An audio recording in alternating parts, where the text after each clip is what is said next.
आपको बताना इलाहाबाद संधि के बाद रॉबर्ट क्लाइव ने मुर्शिदाबाद का डिप्टी दीवान किसे नियुक्त किया था? इंपॉर्टेंट क्वेश्चन है, याद रखिए आप लोग। और अगर आप चाहते हो कि ऐसे ही डिटेल में आपको पढ़ाता रहूं, सभी बच्चे सेशन को लाइक शेयर जरूर करते रहेंगे, चैनल को सब्सक्राइब जरूर कर देंगे, ठीक है। 1000 से ज्यादा चैट रेट चल रहा है, मतलब आप पढ़ने वाले बच्चे हो, आप आगे बढ़ने वाले बच्चे हो। जो यहाँ पर मेहनत करेगा वो आगे बढ़ेगा, सिंपल सी बात है। दुर्लभ को, सैयद गुलाम हुसैन को, किसको किया था? ठीक है, तो ये बहुत ही सिंपल सा क्वेश्चन आपको बनता है फ्रेंड कि इलाहाबाद की जो संधि हुई थी वो कब हुई थी? 1765 के अंदर में, जिसके जरिए रॉबर्ट क्लाइव मतलब कि ईस्ट इंडिया कंपनी जो है उसको क्या मिल गया था? जो है दीवानी का अधिकार मिल गया था। कहां से? बंगाल, बिहार और उड़ीसा का दीवानी का अधिकार मिल गया था, ठीक है। तो उन्होंने क्या किया? दो डिप्टी दीवान अपॉइंट किए। एक जो था फ्रेंड्स यहाँ पर जो अपॉइंट किया था वो उन्होंने किया था दीवान मोहम्मद रजा खान को बंगाल के लिए, ठीक है। बंगाल मतलब ठीक है मुर्शिदाबाद आप लोगों को हो जाता है, और जो राजा सिताब राय है उनको बिहार के लिए। तो मुर्शिदाबाद बंगाल की राजधानी हुआ करती थी। तो आपसे क्वेश्चन जो पूछा है घुमा फिरा के कि मुर्शिदाबाद बंगाल की राजधानी थी उस समय में, कलकत्ता नहीं थी उस समय, बंगाल की उस समय की राजधानी, ओके, कलकत्ता से भी पहले मुर्शिदाबाद। तो मोहम्मद रजा खान को, सिताब राय को जो है फ्रेंड्स बिहार का बनाया गया था, बिहार का, ओके। ये याद है आप लोगों ने, डिप्टी दीवान याद अब याद हो गया आप लोगों को? जल्दी से बताइए, मुर्शिदाबाद या बंगाल का डिप्टी दीवान मोहम्मद रजा खान को, और यहाँ पर मैं सिताब राय को बिहार का बनाया गया था। इंपॉर्टेंट है, प्लीज इसको याद रखेंगे आप सभी के सभी लोग, ठीक है। कब आया था क्वेश्चन? आपका 45 बीपीएससी में आया था। 10,000 से ज्यादा प्रीवियस क्वेश्चन ऑलरेडी प्रोवाइड करा चुके आप लोगों को, ठीक है। नाउ नेक्स्ट क्वेश्चन देखिए फ्रेंड्स, लॉन्जिट्यूड और लैटिट्यूड के मामले में बिहार कहां पर पड़ता है? अब आप लोगों को जो है एक चीज पता है, ठीक है, कि हमारे भारत की अगर मैं बात करूं, ठीक है, तो हमारा भारत जो है यहाँ पर में 68 डिग्री 7 मिनट ईस्ट से स्टार्ट होता है, ठीक है, और यहाँ पर कहां पर खत्म होता है? ठीक है, 97 डिग्री 25 मिनट ईस्ट के ऊपर में खत्म होता है, ठीक है। ये आप लोगों ने देखा हुआ है। यहाँ से भारत जो है 8 डिग्री 4 मिनट पे स्टार्ट होता है, 8 डिग्री 4 मिनट पे स्टार्ट होता है, और 37 डिग्री, ठीक है, 6 मिनट के ऊपर में नॉर्थ में खत्म होता है, नॉर्थ में, ओके। तो ये भारत का कोऑर्डिनेट्स है। कितने लोगों को याद है कि मैंने कराया है? चाहे आप लोगों को ये नंबर अभी तक याद ना हुए हो, लेकिन आपको थोड़ा बहुत तो पता है ना भारत के चार जो भारत का लोकेशन अगर हमें करना है, पहचानना है पूरी दुनिया में कहाँ है, तो ये लॉन्जिट्यूड और लैटिट्यूड हमें काम आते हैं, अक्षांश और देशांतर। वैसे ही फ्रेंड्स बिहार की लोकेशन जो है वो अगर आपको निकालनी है तो बिहार की लोकेशन कहाँ से स्टार्ट होती है? तो देखिए 83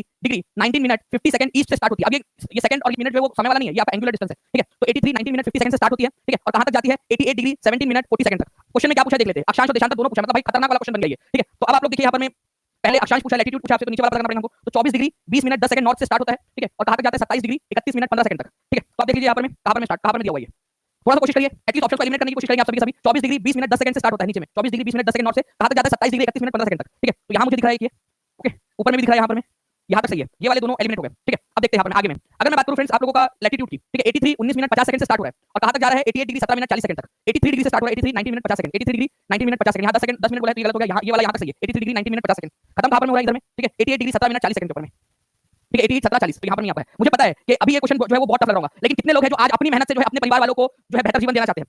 ये ऐसा क्वेश्चन है जो टाइम ब्रेकर तैयार हो ऐसे क्वेश्चन करने के लिए। अगर हाँ तो मेरे को हाथ करके बताओ, तो मैं आप लोगों को तैयार है, जो बच्चा बना रहेगा उसको आज ये वाला याद करवा देंगे। इसको दो पार्ट में तोड़कर टीम से मैं रिक्वेस्ट करूंगा कि लैटिट्यूड वाला और लॉन्जिट्यूड वाला इस तरीके से दो पार्ट में तोड़कर इसको एक बार फिर से जो है लगा दिया जाएगा, ताकि आपका सारा आपका ओके। जनसंख्या की दृष्टि से कितने नंबर पे आता है? जनसंख्या की दृष्टि से जो है तीसरे नंबर पे आता है। सबसे ज्यादा जनसंख्या दशकीय वृद्धि दर कौन से जिले में, मतलब कि 10 साल में सबसे ज्यादा कहां पर जनसंख्या बढ़ी है? ये क्या बता सकते हो आप लोग? मुझे कमेंट करके लिखिए जल्दी से, तो बताइए जल्दी से कि कहां पर सबसे ज्यादा जो है जनसंख्या वृद्धि दर आप लोगों को देखने के लिए मिली? कौन से अखबार था जिसने सबसे पहले बाइकआउट घोषित किया था? ठीक है, जल्दी जल्दी बता दीजिए आप लोग सब लोग कमेंट के अंदर में। फ्रेंड्स आप लोगों के लिए कंटीन्यूअसली यहाँ पर आंसर आते जा रहे हैं, तो ऐसे आंसर आप लोग करते संजीवनी जो अखबार है, ठीक है, उसके अंदर में सबसे पहले ये बाइकआउट शब्द का इस्तेमाल किया गया था 1905 के अंदर में, जब बंगाल का विभाजन हुआ था। तो बंगाल के विभाजन के समय में संजीवनी नाम का जो अखबार उसके अंदर में किया गया था, इस अखबार को किसने निकाला था? के मित्रा ने, ठीक है। तो के मित्रा जो है ये संजीवनी अखबार को इन्होंने निकाला था, और इसके अंदर में सबसे पहले बाइकआउट शब्द का इस्तेमाल किया गया था कि बहिष्कार करो, अंग्रेजों की चीज जो है उसका बहिष्कार करो, ओके। तो बाइकआउट का इस्तेमाल सबसे पहले के मित्रा के संजीवनी नामक अखबार के अंदर में किया गया था, और बाद में जो है बड़े लेवल के ऊपर बंगाल के बंटवारे के बाद में बड़े लेवल के ऊपर अपनाया गया। तो संजीवनी अखबार के अंदर में पहली बार बाइकआउट शब्द का इस्तेमाल किया गया। संजीवनी अखबार के संपादक थे के मित्रा, के मित्रा, ठीक है। एक बार लिख देंगे कमेंट के अंदर में आप लोग, ताकि आप लोगों को याद हो जाए। 3000 प्लस होने की खुशी में आप सभी लोगों को अभिनंदन, और जल्दी से सेशन को भी फ्रेंड्स लाइक करते रहेंगे। 3000 लाइक्स की हम लोग बहुत ज्यादा पास में पहुंच चुके हैं। नेक्स्ट क्वेश्चन की तरफ आगे बढ़ते हैं friends. Who was appointed as the नायब दीवान of Bihar by Robert Clive? अब देखिए फ्रेंड्स, नायब दीवान बिहार का किसको बनाया गया था? मैंने आप लोगों से थोड़ी देर पहले बंगाल का पूछा था, मुर्शिदाबाद का। अब आप लोग बताइए मुझे कि बिहार का कौन बना था नायब दीवान?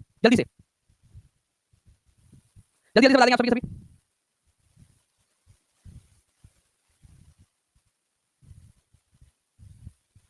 मैं बात करूं friends who was appointed as the नायब दीवान of Bihar by Robert Clive, तो इनको किया गया था मुर्शिदाबाद का, मतलब बंगाल का किया गया था। ये याद रखना आप लोगों ने, बंगाल का दीवान या मुर्शिदाबाद का दीवान जो नायब दीवान जो है अपॉइंट किया गया था। ये इंपॉर्टेंट पॉइंट आप लोगों को एग्जाम के अंदर पूछ सकते हैं, प्लीज इस पर्टिकुलर पॉइंट को याद रखेंगे आप लोग। 3000 प्लस लाइक हो चुके हैं, कांग्रेचुलेशन आप सभी लोगों को। जो बच्चे 3000 के अंदर में शामिल है जल्दी से हाथ बोल के बता देंगे फ्रेंड्स कि जी सर हमने कर दिया है। नेक्स्ट क्वेश्चन की तरफ आगे बढ़ते हैं फ्रेंड्स आप लोगों के, ठीक है। बिहार का देशांतरीय विस्तार कितना है? अब देखिए यहाँ पर प्रैक्टिस क्वेश्चन, यहाँ पर ये श्रेय जाता है किसी परीक्षा की टीम को, मुबशिर मिजाज जी यहाँ पर पीछे बैठे हुए और जो हमारी पूरी टीम है, ठीक है, वो कंटीन्यूअसली जो है आप लोगों के लिए यहाँ पर बनाते जा रहे हैं। 70% ऑफ है आप लोगों को, सुपर 70 सुपर कोड का इस्तेमाल कर सकते हो फ्रेंड्स, कोई भी कोड के लिए, चाहे केवीएस के लिए जुड़ो, चाहे बीटी प्लस बी के लिए, बीपीएससी तैयारी के लिए, कोई भी इसके लिए, ठीक है। और जो बच्चे ऑलरेडी जुड़ चुके हैं वो अगर चाहते हैं हम लोग बात करेंगे तो कहां से कहां तक? देशांतरीय विस्तार का मतलब होता है आप लॉन्जिट्यूड, ठीक है, लॉन्जिट्यूड कहां से स्टार्ट हो रहा है बिहार? यहाँ से अगर मैं बात करूं पश्चिम से, तो 83 डिग्री 90 मिनट 50 सेकंड से स्टार्ट हो रहा है। 83 डिग्री 90 मिनट 50 सेकंड से स्टार्ट हो रहा है ईस्ट में, और कहां तक फैला हुआ है? ठीक है, आप लोग बताओ यहाँ पर में 88 डिग्री 17 मिनट 40 सेकंड। जल्दी से आप लोग खुद से देखिए, ठीक है, 88 डिग्री 17 मिनट 40 सेकंड वाली जो लाइन वहां तक फैला हुआ है, ओके। 88 डिग्री 17 मिनट 40 सेकंड तक, तो आंसर क्या होगा आपके हिसाब से? क्या लग रहा है आप लोगों को आंसर? जल्दी से बताइए आप लोग, ठीक है। इस क्वेश्चन का आंसर कमेंट के अंदर करेंगे आप लोग। मैं फिर से आपको इमेज दिखा दूं, ठीक है, किसी परीक्षा की टीम से बात करने के बाद करेंगे। देखिए आपको मैं एक नंबर दे देता हूं, ठीक है, 7611 है, ठीक है, ये आपको कमेंट में बताएंगे। नेक्स्ट क्वेश्चन आप लोगों को देखिए फ्रेंड्स, यहाँ एक बड़ा इंटरेस्टिंग सा क्वेश्चन मैं आपसे पूछना चाहता हूं। मुझे बताइए कि उत्तर से पश्चिम का विस्तार कितना है बिहार का, और पूर्व से पश्चिम का विस्तार कितना है? ठीक है, ये आपको कमेंट में बताएंगे। नेक्स्ट क्वेश्चन आप लोगों को देखिए फ्रेंड्स, यहाँ एक बड़ा इंटरेस्टिंग सा क्वेश्चन है। इस क्वेश्चन के अंदर में ये बोला गया है कि आप लोगों को ये बताना है कि संसद की निम्नलिखित समितियों में से किसमें राज्यसभा से कोई सदस्य नहीं होता? मतलब जितने भी सदस्य है इस समिति के अंदर में, वो सारे के सारे सदस्य जो है वो लोकसभा से होते हैं, ठीक है। जल्दी बताइए आप लोग। देखिए अगर मैं बात करूं फ्रेंड्स इस पर्टिकुलर क्वेश्चन की, तो इसको मैंने आप लोगों को अगर याद होगा तो नॉलेज पावर कैप्सूल के अंदर मैं आप लोगों को करवाया हुआ है, ठीक है। एक बार मैं दिखा देता हूं आप लोगों को। देखिए ये स्टैंडिंग कमेटी हम लोगों ने पढ़ी थी। कितने लोग थे नॉलेज पावर कैप्सूल में पेड क्लास के अंदर, मैं आप लोगों को बता दीजिए हाथ ऊपर करके। आप लोग हमेशा आगे आप लोगों को हर एक चीज बन सकता है, जल्दी से लगा दीजिएगा कि सबसे बड़ी समिति कौन सी है, ठीक है। तो प्रकलन समिति 30 सदस्य इसमें होते हैं और सारे के सारे लोकसभा से होते हैं, ठीक है। सारे के सारे लोकसभा से होते हैं। पब्लिक अकाउंट कमेटी लोक लेखा समिति जो होती है, ठीक है, इसमें 22 सदस्य होते हैं, जिसमें 15 लोकसभा से और 7 राज्यसभा से, ठीक है। एक होती है कमिटी ऑन पब्लिक अंडरटेकिंग, सार्वजनिक उपक्रम की समिति, इसमें 22 सदस्य होते हैं, 15 लोकसभा से 7 राज्यसभा से। लेकिन आप देखोगे इन तीनों में से जो एस्टिमेट कमेटी है, प्रकलन समिति, इसमें 30 सदस्य है और 30 के 30 जो है लोकसभा से है, ठीक है। तो हर साल जो है फ्रेंड्स यहाँ पर में कुछ लोकसभा के 30 सदस्यों को लोकसभा के स्पीकर चुनते हैं और उनकी समिति बनाते हैं। हमेशा जो है इसका जो चेयरपर्सन होता है फ्रेंड्स वो विपक्ष में से किसी को बनाया जाता है, ठीक है। और ये अपॉइंट हो सकते हैं, मतलब पिछले बार के 30 सदस्य उनमें से किसको वापस रिअपॉइंट करना है वो पॉसिबल है इसमें, ठीक है। तो 30 सदस्य होते हैं, याद रखेंगे आप सभी लोग। नेक्स्ट क्वेश्चन में आगे बढ़ते हैं फ्रेंड्स, जल्दी से बताइए इस पर्टिकुलर क्वेश्चन का आंसर क्या हो जाएगा आपका। जयप्रकाश नारायण ने निम्नलिखित में कौन सी पार्टी बनाई थी? जयप्रकाश नारायण के द्वारा जो है कौन सी पार्टी इसमें बनाई गई थी? तो जयप्रकाश नारायण ने कांग्रेस सोशलिस्ट पार्टी, भूदान पार्टी, प्रजा सोशलिस्ट पार्टी, कौन सी पार्टी बनाई थी? तो जयप्रकाश नारायण के द्वारा जो है यहाँ पर कांग्रेस सोशलिस्ट पार्टी का गठन किया गया था। आप लोगों को बताइए कांग्रेस सोशलिस्ट पार्टी 1934 के अंदर में, ठीक है। Bihar socialist party, Bihar Congress socialist party का गठन उनके द्वारा किया गया था। अगर याद हो आप लोगों को 1931 में 1934 में बिहार कांग्रेस सोशलिस्ट पार्टी का गठन किया गया था, ठीक है, 34 में। और उसके बाद में जो है प्रजा सोशलिस्ट पार्टी जो है ये भी इन्हीं के द्वारा बनाई गई पार्टी है, प्रजा सोशलिस्ट पार्टी। तो इसको भी आप लोग याद रख लेंगे। तो ये दो जो है फ्रेंड्स पार्टीज इंपॉर्टेंट है जो आप लोगों से पूछा जा सकता है, ओके। तो आंसर ए एंड सी हो जाएगा, तो more than one of your answer. क्या आप लोग जानते हो जयप्रकाश नारायण जी को भारत रत्न से कब सम्मानित किया गया था? क्या मुझे आप बता सकते हो जल्दी से? इनको भारत रत्न से सम्मानित किया गया था 1999 के अंदर में। सभी लोगों ने याद रखा जयप्रकाश नारायण जी को भारत रत्न से सम्मानित किया गया था 1999 के अंदर में। एक और चीज, इनको रमन मैग्सेसे पुरस्कार से भी सम्मानित किया गया पब्लिक सर्विसेज में, समाज कार्य के लिए, ठीक है। तो रमन मैग्सेसे पुरस्कार, ठीक है, रमन मैग्सेसे पुरस्कार जो है उससे भी सम्मानित किया गया था 1965 के अंदर में। और भारत रत्न से कब सम्मानित किया गया इनको? ठीक है, 1999 के अंदर में, ओके। तो रमन मैग्सेसे पुरस्कार, जिसको एशिया का नोबेल बोला जाता है, उससे सम्मानित किया गया था 1965 में। भारत रत्न से सम्मानित किया गया 1999 के अंदर में। ये दोनों पॉइंट आप लोगों के पूछे जा सकते हैं, याद रखिएगा आप सभी लोग, इंपॉर्टेंट है आप लोगों के लिए, ठीक है ना फ्रेंड्स। मैं यहाँ पर शुक्रिया करना चाहूंगा, हमारी टीम इतनी फास्ट है, इतनी फास्ट की देखिए बहुत बड़ा जो है फ्रेंड्स यहाँ पर में क्वेश्चन बैंक है, जिसके अंदर में जितनी भी एग्जाम्स आप लोगों की वो सारे के सारे क्वेश्चन हमारे पास अवेलेबल है। और आप लोग जहां भी शेयर कर सकते हो जल्दी जल्दी से शेयर कर देंगे फ्रेंड्स, एक एक जगह पे। और एक बार जल्दी से लिख दीजिए कितना कहां आप लोगों ने शेयर कर दिया, जल्दी जल्दी से शेयर मार देंगे आप लोग, जल्दी जल्दी फास्ट, ओके। नाउ अब देखिए यहाँ पर निम्नलिखित में से कौन सा सबसे बड़ी समिति है, ठीक है। तो सबसे बड़ी समिति जो है एस्टीमेट समिति है। कितने सदस्य इसके अंदर में? 30 सदस्य है और 30 के 30 जो है पूरे लोकसभा से चुनकर जाते हैं, ठीक है। यूटी में आ चुका है, यूपी टेट के अंदर में आ चुका है, ये वाला क्वेश्चन आप लोगों का तो अलग अलग एग्जाम में आ चुका है, आगे में भी पूछे जाने की संभावना है। मुजफ्फरपुर चंपारण का जो इलाका है, ठीक है, वहां पर कौन सी मिट्टी पाई जाती है, ये क्वेश्चन बेसिकली आप लोगों से पूछ रहा है। तो बिहार के जो मेन जो है ना फ्रेंड्स इलाके हैं आप लोगों के, वहां पर आप लोगों को कौन सी वाली मिट्टी देखने के लिए मिलेगी? जलोढ़ मिट्टी देखने के लिए मिलेगी। और बिहार में कई सारी नदियां हैं और नदियों के पास में जो इलाका होता है, नदियों के पास वाला इलाका, ठीक है, वहां पर आप लोगों को जो है ना एलुवियल सॉइल मिलती है, जलोढ़ मिट्टी, वो भी नए प्रकार की। तो बिहार के ज्यादातर इलाके के अंदर में गंगा का जो मैदानी इलाका है, ठीक है, वहां पर आप लोगों को ज्यादातर नए प्रकार की जलोढ़ मिट्टी, जिसको आप लोग खादर के नाम से भी जानते हो, वो मिलती है, खादर, ठीक है। और जो पुराने प्रकार की जलोढ़ मिट्टी होती है उसको बांगर बोला जाता है, बांगर। इसके अंदर में जो है कंकर पाए जाते हैं, कंकर। ये क्वेश्चन आया था कि कंकर किसमें पाए जाते हैं? बांगर मिट्टी के अंदर में। तो नए प्रकार की जो जलोढ़ मिट्टी जिसको खादर बोला जाता है वो पाई जाती है बिहार के ज्यादातर इलाके में, स्पेशली मुजफ्फरपुर, दरभंगा, चंपारण, जहां पर कई सारी नदियां, छोटी बड़ी बहुत सारी नदियां हैं उन इलाकों के अंदर में, ठीक है। तो ये प्लीज याद रख लीजिएगा आप लोग, नए प्रकार की जलोढ़ मिट्टी यहाँ पर आप लोगों को देखने के लिए मिलेगी। नेक्स्ट क्वेश्चन की तरफ हम लोग आगे बढ़ते हैं फ्रेंड्स हमारे। ये जल्दी से आप लोग लिख दीजिए कि नए प्रकार की जलोढ़ मिट्टी को क्या कहा जाता है और पुराने प्रकार की जलोढ़ मिट्टी को क्या कहा जाता है, एक बार जल्दी से आप लोग लिख देंगे कमेंट के अंदर में। चलिए फ्रेंड्स अब देखिए कहां से कितने सदस्य जो है चुनकर जाते हैं। तो नेक्स्ट क्वेश्चन आप लोगों को जो है उसी के ऊपर में बेस्ड है आपका, लोकसभा की लोक लेखा समिति की सदस्यों की संख्या कितनी होती है? देखिए 16 नंबर का क्वेश्चन है, 15 में से कितने क्वेश्चन आपके सही हुए जल्दी से आप कमेंट करके बता देंगे। तो देखिए लोकसभा में की लोकसभा की लोक लेखा समिति जो होती है ना, इसमें टोटल कितने सदस्य होते हैं? 22 सदस्य होते हैं, ठीक है। एस्टीमेट कमेटी के अंदर में 30 होते हैं, जिसमें पूरे के पूरे होते हैं लोकसभा से। लोक लेखा समिति में कितने सदस्य होते हैं लोकसभा से? तो 22 सदस्य टोटल है, टोटल है आपका, ठीक है, जिसमें से 15 सदस्य जो है लोकसभा से आते हैं, लोकसभा से, और 7 सदस्य जो होते हैं वो राज्यसभा से चुनकर आते हैं, ओके। तो आप लोगों को जो है फ्रेंड्स यहाँ पर में लोकसभा आप लोगों से पूछा कि लोकसभा से कितने सदस्य जाते हैं, तो आंसर क्या होगा? जल्दी से आंसर कर देंगे आप सभी लोकसभा से जाते हैं फ्रेंड्स 15 सदस्य, ये याद रखेंगे आप सभी इंपॉर्टेंट पॉइंट एग्जाम के अंदर आपको पूछा जा सकता है, ठीक है। तो लोकसभा से जाते हैं 15 सदस्य, इंपॉर्टेंट है, इसको हर कोई बच्चा लिख लेगा प्लीज। क्या आप लोग एक बार वापस से इसको लिख सकते हो? एस्टीमेट कमेटी से कितने जाते हैं? प्रकलन समिति जो कि सबसे बड़ी कमेटी है, ठीक है। चाहो तो स्क्रीनशॉट भी ले लो एक बार, या आप लोगों को इसके जो इमेज वाले सेक्शन है इसके ऊपर में जो क्विज है वो टीचिंग परीक्षा के एप्लीकेशन पर और टीचिंग परीक्षा का जो टेलीग्राम ग्रुप है उस पर मिल जाएगी। तो टीचिंग परीक्षा के टेलीग्राम ग्रुप को भी ज्वाइन कर लेंगे सभी लोग, ठीक है। चलिए 3450 लोकसभा से 7 राज्यसभा से। चलो मेरे को बताओ सार्वजनिक उपक्रम समिति या पब्लिक जो अंडरटेकिंग कमेटी होती है, कमेटी ऑन पब्लिक अंडरटेकिंग, ठीक है, उसके अंदर में कितने सदस्य होते हैं? कितने लोकसभा से कितने राज्यसभा से? ये थर्ड वाले के अंदर में आप लोग कमेंट करेंगे मुझे बताओ। इसको आप लोग सीओ लिख सकते हो शॉर्ट में, आप लोग बताइए कितने होते हैं उसमें। और सबसे बड़ी समिति कौन सी दिख रही है आपको इसमें से? इसमें से सबसे बड़ी समिति कौन सी है ये आप लोग कमेंट करके बताइए जल्दी से। नाउ नेक्स्ट क्वेश्चन आगे बढ़ते हैं, following hill does not have tea plantation, ठीक है। कौन सी वाली जो जो यहाँ पर ये बीपीएससी में आया हुआ क्वेश्चन है इसलिए इंपॉर्टेंट है, ठीक है। कई सारे लोगों को ये टफ लगता है, लेकिन आप लोग याद रखिएगा इसको कि जो टी प्लांटेशन है आपका वहां पर नमी वाली जगह चाहिए होती है आप लोगों को,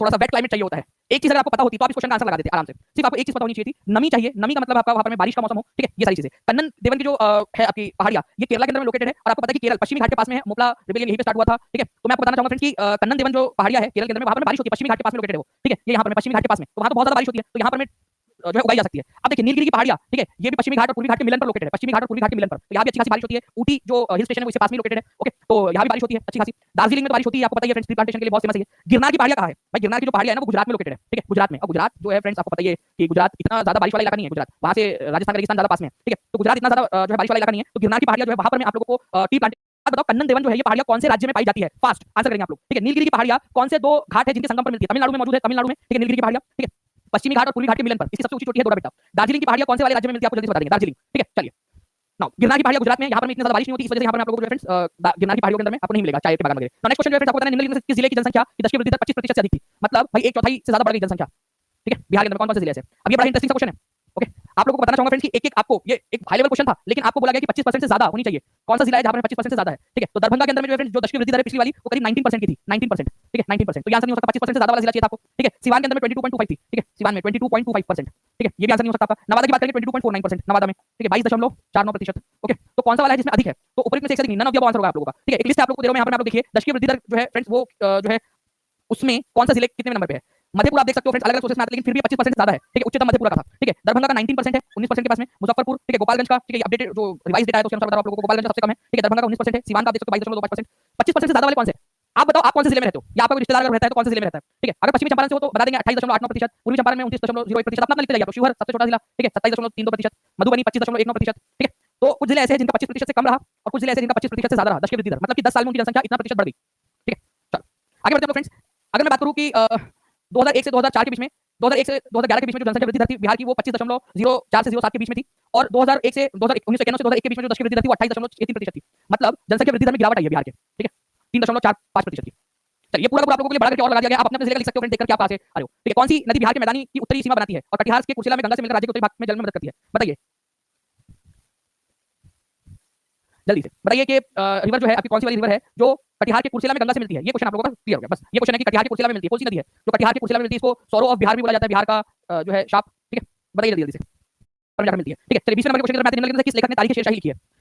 3600 से ज्यादा बच्चे जुड़ चुके हैं। एक बार जल्दी से हर एक ग्रुप फ्रेंड्स को किसके द्वारा लिखी गई है तारीख शेरशाही की अगर हम बात करेंगे? ठीक है, तो तारीख शेरशाही सुजान खत्री, अब्बास खान शेरवानी, ईश्वरदास नागर, गुलाम हुसैन किसने लिखी है? तो तारीख शेरशाही फ्रेंड्स एक बहुत इंपॉर्टेंट वाली पुस्तक है, अब्बास खान शेरवानी ने लिखी है। और ये तारीख शेरशाही क्यों इंपॉर्टेंट हो जाती है मैं आपको बता दूं फ्रेंड्स। शेरशाह सूरी, ठीक है, बिहारी था। ओके, बिहार में जन्मा, बिहार के अंदर में ही जो है बेसिकली उसके पिता की रियासत थी और बिहार में उसने शासन किया है। ओके, तो बिहार में तारीख शेरशाही, शेरशाह सूरी एक प्रबल शासक था। ठीक है, एक एबल शासक था। तो उसके बारे में जो जानकारी आपको मिलती है अब्बास खान शेरवानी की तारीख शेरशाही से मिलती है आप लोगों को। ये याद रखेंगे, आप सभी इंपॉर्टेंट क्वेश्चन है। ठीक है, चलिए आगे बढ़ते हैं फ्रेंड्स। यहाँ पर मैं नेक्स्ट एक इंपॉर्टेंट वाली पुस्तक है, 33वीं बीपीएससी में पूछा गया था, नाउ और नेवर। ठीक है, अभी नहीं तो कभी नहीं। ओके, तो अभी नहीं तो कभी नहीं, नाउ और नेवर नाम पाकिस्तान शब्द को गढ़ा गया था पहली बार इन्हीं पर्सन के द्वारा।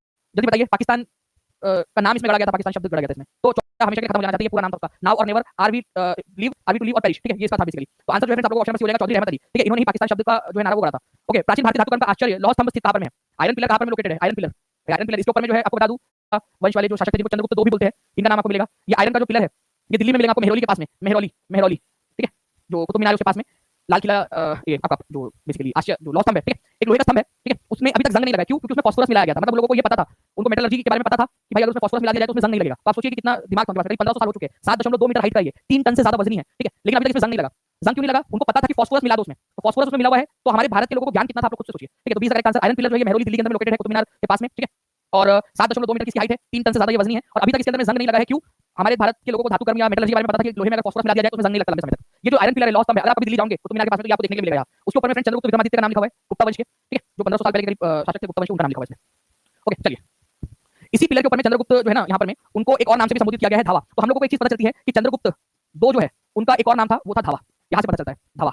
तो ये एक एक्स्ट्रा पॉइंट था जो मैंने आप लोगों को बता दिया कि चंद्रगुप्त विक्रमादित्य का एक और नाम था धावा, जो आप लोगों को यहाँ से मिलता है। नाउ 28 जनवरी 1933 को पाकिस्तान घोषणा नामक पुस्तक किसने लिखी और प्रकाशित की? पाकिस्तान की घोषणा, पाकिस्तान डिक्लेरेशन। मैंने आपको बताया ना कि पाकिस्तान डिक्लेरेशन नाम से पैम्फलेट और नेवर, ठीक है, नाउ और नेवर नाम से जो पुस्तक है वो एक ही व्यक्ति ने लिखी है। Never are we live to are we to live or perish, हम जिंदा रहेंगे या खत्म हो जाएंगे। ठीक है, नाउ और नेवर ये पुस्तक और पाकिस्तान घोषणा नामक एक पुस्तक किसने लिखी थी? ठीक है, चौधरी रहमत अली ने। ये याद रखेंगे सभी। ये लंदन के अंदर पढ़ने वाले एक छात्र थे। नेक्स्ट क्वेश्चन की तरफ आगे बढ़ते हैं। 25 नंबर का क्वेश्चन, भारत में संवैधानिक सुधार पर चर्चा करने के लिए 1930 से 1932 के बीच में ब्रिटिश सरकार द्वारा 3 गोलमेज सम्मेलन आयोजित किए गए। कांग्रेस ने कौन से गोलमेज सम्मेलन में भाग लिया था? देखिए, पहला गोलमेज सम्मेलन हुआ था थी क्योंकि सविनय अवज्ञा आंदोलन चल रहा था। दूसरे वाले में कांग्रेस गई थी कि जी हां बिल्कुल गई थी। थर्ड वाले में कांग्रेस को बुलाया ही नहीं था। ओके, तो कांग्रेस कितने कौन से सेशन के अंदर में गई थी? कांग्रेस जो है फ्रेंड्स गई थी, ठीक है, सेकंड गोलमेज सम्मेलन के अंदर। ये याद रखना आप लोगों ने, सेकंड गोलमेज सम्मेलन, द्वितीय गोलमेज सम्मेलन में केवल। ओके, यहाँ पर पूरी सी जानकारी आप लोगों को दी गई है। ठीक है, आप लोगों को तीनों गोलमेज सम्मेलन के अंदर में भाग लेने वाले एक इंपॉर्टेंट जो नेता है, ठीक है, वैसे 4-5 लोग, लेकिन जो सबसे इंपॉर्टेंट है वो आप लोगों ने याद रखना है फ्रेंड्स, हमारे डॉक्टर बी आर अम्बेडकर, जो तीनों गोलमेज सम्मेलन के अंदर में गए थे। नाउ ब्लैंक को दिसंबर 1929 में लाहौर शहर में अपने वार्षिक अधिवेशन में भारतीय राष्ट्रीय कांग्रेस का अध्यक्ष चुना गया। तो बताइए 1929 के लाहौर अधिवेशन में अध्यक्ष कौन थे? 1929 का लाहौर अधिवेशन, इसके अंदर में एक चीज हुई थी इंपॉर्टेंट वाली, पूर्ण स्वराज की घोषणा। तो कौन थे उस समय में? बताइए जल्दी से। पूर्ण स्वराज का प्रस्ताव पास किया गया था इसी जो है सेशन के अंदर में। तो दिसंबर 1929 के अंदर में लाहौर में जो अध्यक्ष चुना गया था वो गया था पंडित जवाहरलाल नेहरू को। और लाहौर अधिवेशन वो अधिवेशन जिसमें पूर्ण स्वराज का नारा जो है पूर्ण स्वराज का नारा लगाया गया था और इसको अल्टीमेट गोल बनाया गया था कि हमारे भारत का जो गोल है वो कंप्लीट इंडिपेंडेंस है। ओके, एक और चीज, दांडी यात्रा का प्रस्ताव जो इसी में पास हुआ था। दांडी यात्रा, ठीक है, दांडी यात्रा, दांडी यात्रा का प्रस्ताव लाहौर अधिवेशन के अंदर में ही पास हुआ था। ये याद रखना आप लोगों ने कि अगले साल दांडी यात्रा निकालेंगे गांधी जी के नेतृत्व में। नेक्स्ट क्वेश्चन की तरफ आगे बढ़ते हैं फ्रेंड्स। ठीक है, 25 में से कितने क्वेश्चन सही हुए आप लोगों के? जब जल्दी बताइए, कमेंट करके कितने क्वेश्चन आप लोगों के सही हुए। 3900 से ज्यादा को बंगाल खासकर अधिनियम पर मान्यता दी। बहुत इंपॉर्टेंट है, very very very important question. अगर ये क्वेश्चन डायरेक्टली आपको एग्जाम के अंदर देखने के मिल जाए तो आपको आश्चर्य नहीं होना चाहिए फ्रेंड्स, बहुत इंपॉर्टेंट क्वेश्चन है। तो बंगाल और बिहार में भूमि पर किराएदार के अधिकार को बंगाल खासकर अधिनियम द्वारा मान्यता दी गई थी। तो ये आप लोगों ने याद रखना है फ्रेंड्स। ठीक है, 1885 के अंदर में दी गई थी, 1885 के अंदर में, कि बंगाल टीनेंसी एक्ट। ठीक है, बंगाल टीनेंसी एक्ट, बंगाल खासकर अधिनियम कब आया था? उस समय में वाइसराय कौन थे? लॉर्ड डफरिन थे, लॉर्ड डफरिन। मैंने भारत के गवर्नर जनरल और वाइसराय, इसकी कितनी क्लास ली आपको पता है? पेड क्लास में पूरा का पूरा इतिहास और उनसे रिलेटेड इवेंट्स के साथ में 6 लेक्चर लिए मैंने उसके ऊपर में 6 लेक्चर, ठीक है, पूरे के पूरे पेड क्लास में रखे हुए। तो जरूर आप लोग जुड़िए और आज तो 70% ऑफ भी आप लोगों का सुपर 70 भी आपको पहुंचाएगा, तब तक आपके लिए अवेलेबल रहेगा हमेशा। अब देख सकते हो आपका यहाँ पर में 70% ऑफ सुपर 70 सुपर अपना आंदोलन में पढ़ाया आप लोगों को। तृतीय बौद्ध सभा किस स्थान पर बुलाई गई थी? तृतीय बौद्ध सभा, मैं तो चाहूंगा कि भाई पूरी की पूरी बौद्ध सभा हम लोग कर ले यहाँ पर में। पहली बौद्ध सभा जो है फ्रेंड्स कहां पर में हुई थी? पहली वाली, ठीक है, ये हुई थी राजगृह के अंदर में, राजगृह के अंदर में। ओके, सेकंड वाली कब हुई थी भाई? सेकंड वाली जो है ये हुई थी वैशाली के अंदर में, बिहार वैशाली में। थर्ड वाली कहां पर में हुई थी? तो थर्ड वाली पाटलिपुत्र में हुई थी, पाटलिपुत्र में, ठीक है, पाटलिपुत्र पटना में। चौथी वाली कहां पर में हुई थी? तो कुंडल वन में हुई थी, कुंडल वन जो कश्मीर में है, ठीक है, कश्मीर में यहाँ पर हुई थी। चारों आपको याद हो जानी चाहिए। ओके, तो तीसरी वाली बौद्ध जो है कहां पर में हुई थी? अगर ये क्वेश्चन आ जाए तो पाटलिपुत्र में हुई थी, आप लोगों का डायरेक्ट क्वेश्चन बन गया। और किसने बुलाई थी थर्ड वाली तृतीय बौद्ध सभा? तो तृतीय बौद्ध सभा जो है फ्रेंड्स बुलाई थी अशोका ने, अशोका ने बुलाई थी अशोका के समय में। और इस तृतीय बौद्ध सभा के अध्यक्ष कौन थे? अध्यक्ष, ठीक है, अगर अध्यक्ष पूछ लिया जाए आप लोगों से तो याद रखना है मोगली पुत्र तिस्सा, मोगली पुत्र तिस्सा इसके अध्यक्ष थे तीसरी वाली बौद्ध सभा के, ठीक है। तो ये तीसरी बौद्ध सभा अशोका ने बुलाई थी पाटलिपुत्र के अंदर में और मोगली पुत्र तिस्सा इसके अध्यक्ष। आप देखिए बार-बार ये क्वेश्चन आया एग्जाम के अंदर में, ठीक है। तो इसको अच्छे से करिए आप लोग ताकि आप लोगों को सारी चीजें याद हो जाए। 4000 से ज्यादा लाइक हो चुके हैं, बहुत-बहुत कांग्रेचुलेशन आप लोगों को। एक बार जल्दी से शेयर भी कर देंगे फ्रेंड ताकि आने वाले जितने भी फैकल्टीज है वो सारे लोग जो है आपको और आपको टीचिंग परीक्षा के एप्लीकेशन पर भी। नाउ नेक्स्ट क्वेश्चन, राष्ट्रवादियों के दैनिक समाचार पत्र द इंडियन नेशन का प्रकाशन कब प्रारंभ हुआ था? द इंडियन नेशन, जल्दी बताइए इसका प्रकाशन कब स्टार्ट हुआ था? इंपॉर्टेंट पॉइंट आप लोगों का पूछा जा सकता है। द इंडियन नेशन, राष्ट्रवादियों का दैनिक समाचार पत्र था द इंडियन नेशन, इसका प्रकाशन कब से स्टार्ट हुआ? ठीक है, इनका था, इन्होंने स्टार्ट किया था, ठीक है, 1931 के अंदर में, ठीक है। तो 1931 के अंदर में इसका प्रारंभ हुआ था, ये याद रखिए आप सभी लोग। ओके, 1931 के अंदर में। तो द इंडियन नेशन कौन किसका था ये? तो महाराजा दरभंगा के महाराजा, ठीक है, महाराजा कामेश्वर सिंह जी, ठीक है, दरभंगा के महाराजा दर सिंह, ठीक है, महाराजा कामेश्वर सिंह जी उनके द्वारा स्थापित किया गया था, ठीक है, याद रख लीजिएगा आप लोग। बिहार के, बिहार की सीमा कितने राज्यों से लगती है? पहली बात तो ये आप लोग बता दीजिए, ठीक है, बिहार की सीमा कितने राज्यों से लगती है? तो 3 राज्यों से लगती है। 3 राज्य कौन कौन से हैं? ठीक है, तो 3 राज्य जो है फ्रेंड्स वो है आपका पहला यूपी से तो लगती है, ठीक है, तो झारखंड से जो है फ्रेंड्स 8 जिले लगते हैं, उत्तर प्रदेश से 8 जिले लगते हैं और पश्चिम बंगाल से 3 जिले लगते हैं। ओके, 3 जिले। तो ये आप लोगों ने याद रखना है कि सबसे अधिक जिले जो है किसके साथ लगते हैं? 8 और 8, ठीक है, 8 लगते हैं उत्तर प्रदेश के साथ में, 8 लगते हैं झारखंड के साथ में, 3 लगते हैं पश्चिम बंगाल। सबसे अधिक पूछा है तो more than one of the above. इस तरीके के क्वेश्चन की कितने रीजन की जरूरत है आप लोगों को, ठीक है, कमेंट में भी आंसर करेंगे आप, लिख दीजिए जल्दी से आप लोग। ओके, नाउ अब देखिए एक क्वेश्चन था मेरा, क्या आप लोग मुझे इसमें से ढूंढकर बता सकते हो कि झारखंड और उत्तर प्रदेश के साथ में कौन सा जिला ऐसा है जो झारखंड और उत्तर प्रदेश के साथ में सीमा साझा करता है, दोनों के साथ में सीमा साझा करता है, ठीक है। एक आप थोड़ा सा दिमाग लगाइए आप लोग, अगर आप लोग थोड़ा सा दिमाग लगाओगे फ्रेंड्स तो आप लोगों को यहाँ पर रोहतास दिया, मैंने पेड क्लास के अंदर में हिंट दी थी आप लोगों को एक बार पढ़ाते समय कि भाई इसको याद रखना, कभी भी हो सकता है क्वेश्चन आ जाए आप लोगों से। इसके अलावा कौन सा जिला है आप लोगों का जो दोनों के साथ में जो है वो सीमा साझा कर रहा है, ठीक है। तो आप लोगों को रोहतास एक जिला यहाँ पर याद रखना है फ्रेंड्स, तो मुझे लगता है कि दोनों के साथ में सीमा साझा कर रहा है, आप लोगों से पूछा जा सकता है, ठीक है। तो प्लीज इस पर्टिकुलर पॉइंट पर याद रखेंगे, इंपॉर्टेंट है, एग्जाम के अंदर में पूछा जाएगा आप लोगों से, ठीक है। उसके अलावा जो है फ्रेंड्स एक क्वेश्चन आप लोगों का बन सकता है कि क्या कोई ऐसा जिला है जो झारखंड और पश्चिम बंगाल दोनों के साथ में जो है वो सीमा साझा कर रहा है, ठीक है। ये आप देखिए, तो आप लोगों को साफ-साफ यहाँ पर दिखाई दे रहा है, ये कटिहार जो जिला है, कटिहार जिला, ये झारखंड और पश्चिम बंगाल के साथ में सीमा साझा कर रहा है, एक साथ कॉमन सीमा, ठीक है। ये बहुत इंपॉर्टेंट पॉइंट है आप लोगों का, अगर आप लोग इसका आंसर कर पा रहे हो मतलब आप लोग बहुत इंटेलिजेंट हो, ठीक है। देखिए यहाँ पर किसी ने लिखा भी है कि जैसा याद आ गया आपने बताया था, तो कोमल कश्यप जी ने बताया है, तो मैंने आप लोगों को पेड क्लास में हर एक वो चीज जो पूछी जा सकती है वो सारी चीजें आप लोगों को करवाई हुई है। इसके अलावा जो है मुझे ऐसा लगता है कि क्वेश्चन बन सकता है आपका कि ऐसा कौन सा जिला है, ठीक है, नेपाल, ठीक है, नेपाल के साथ में और यूपी के साथ में अपनी सीमा साझा करता है, कॉमन बॉर्डर नेपाल के साथ में और पश्चिम बंगाल के साथ में अपनी कॉमन सीमा साझा करता है। ऐसे एक जिला ऐसा है जो यूपी के साथ में भी और नेपाल के साथ में सीमा साझा करता है और एक जिला ऐसा है जो नेपाल और पश्चिम बंगाल दोनों के साथ में सीमा साझा करता है। ऑब्वियसली बात है, मैं बिहार के जिले की बात कर रहा हूं, क्या वो बता सकते हो? आप कमेंट करके आप लोग खुद से देखिए यहाँ पर स्क्रीन पर और कमेंट करिए। जितना ज्यादा देखो आपको मैप अगर सीखना है ना तो आपको करनी पड़ेगी प्रैक्टिस, ठीक है, प्रैक्टिस करनी पड़ेगी। चलिए आगे बढ़ते हैं फ्रेंड्स, यहाँ पर तब तक आप आंसर करिए कि कौन सा ऐसा जिला है जो उत्तर प्रदेश के साथ में भी सीमा साझा कर रहा है और बिहार के साथ में भी, नेपाल के साथ में भी बिहार का जिला और बिहार का जिला जो नेपाल और पश्चिम बंगाल दोनों के साथ में सीमा साझा कर रहा है। आप लोग आंसर करते रहिएगा कमेंट में। नेक्स्ट क्वेश्चन जो है आप लोगों को बताना है कि बिहार में नमक आंदोलन का प्रारंभ हुआ। अरे बिहार की छोड़ो, पूरे भारत के अंदर नमक आंदोलन एक ही साल में स्टार्ट हुआ था, ठीक है, वो है आप लोगों को 1930 के अंदर में। गांधी जी जो है वो अपना डंडा लेकर अहमदाबाद से निकले थे दांडी के लिए, ठीक है। तो 12 मार्च को गांधी जी, ठीक है, गांधी जी 1930 में निकले थे अहमदाबाद के साबरमती आश्रम से, ठीक है, साबरमती आश्रम, साबरमती आश्रम से दांडी के लिए, ठीक है, दांडी नामक जगह के लिए। तो 1930 में पहले वहां गांधी जी निकले, फिर उसके बाद में जो है फ्रेंड्स पूरे अलग-अलग देश के अलग-अलग कोनों में ये स्टार्ट हुआ और फिर बाद में जो है 15 अप्रैल जो है बेसिकली मैं अगर बताऊं आपको स्पेसिफिक 15 अप्रैल 1930 को बिहार में स्टार्ट हुआ। तो 1930 यही पे 32 तो हो ही नहीं सकता, ठीक है। तो मार्च में नहीं हुआ था, मार्च में तो पूरे मतलब मार्च में बेसिकली स्टार्ट हुआ था गुजरात के अंदर में। तो आंसर होगा ऑप्शन नंबर अप्रैल, 15 अप्रैल 1930 को बेसिकली स्पेसिफिक ये बता दूं आपको, ठीक है। पहले स्टार्ट हुआ था सारण और चंपारण के इलाके के अंदर में, सारण चंपारण के अंदर में हुआ था, फिर बाद में पटना में स्टार्ट हुआ 16 अप्रैल को, ठीक है। तो ये मैं आप लोगों को एक इंपॉर्टेंट स्लाइड दे रहा हूं, प्लीज इसको याद रखने की कोशिश करिएगा आप लोग। नमक सत्याग्रह बिहार के अंदर में स्टार्ट हुआ था 15 अप्रैल 1930 को, ठीक है, सारण और चंपारण के इलाके में। पटना में ये कब स्टार्ट हुआ तो प्लीज इसको याद रखिएगा आप लोग, ठीक है। पटना में स्टार्ट हुआ था फ्रेंड्स आपका 16 अप्रैल को, 16 अप्रैल 1930 को। नखास पिंड करके एक जगह है, नखास पिंड मंगल टैंक के पास में, आज भी वो जगह वहां पर मंगल टैंक के पास में, ठीक है, पटना सिटी में। तो वहां पर जो है फ्रेंड्स ये आर्टिफिशियल टैंक बनाया गया था, कृत्रिम रूप से टैंक, और वहां पर नमक बनाया गया था क्योंकि नमक वहां था नहीं ना, पटना के पास में का समुद्र है, ठीक है, इस वजह से। तो सॉल्ट सत्याग्रह गांधी जी ने स्टार्ट किया था। चलिए आगे बढ़ते हैं फ्रेंड्स, यहाँ पर में इनमें से किस महिला ने बिहार में नमक सत्याग्रह में सक्रिय भाग लिया था? 31 नंबर क्वेश्चन, 30 में से कितने सही हुए जल्दी बता देंगे आप लोग, 30 में से कितने सही हुए आप लोगों के?